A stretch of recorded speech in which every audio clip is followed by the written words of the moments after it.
Ar-radd 'alal mukhalif itu adalah aslun mutaqarrar, prinsip yang sudah baku di kalangan Ahlus Sunnah. Wa yu'addunahu min babin nasihah, dan mereka menggolongkannya termasuk bab an-nasihah. Jadi ketika ada ulama yang membantah orang yang mukhalif, bantahan ini tadi dianggap sebagai nasihat.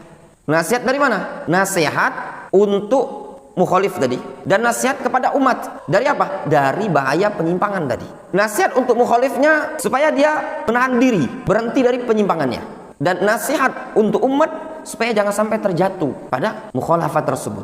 Ada hadis Nabi SAW, apa Rasul mengatakan, unsur akhaka zaliman au mazluman. Tolong saudaramu yang zalim. Bagaimana? Antum menahan dia dari melakukan kezaliman. Sehingga para ulama ketika membantah al-mukhalifun itu digolongkan dalam bab an-nasihah. Wa qad dalal kitab was sunnah wal ijma' ala hadzal asl.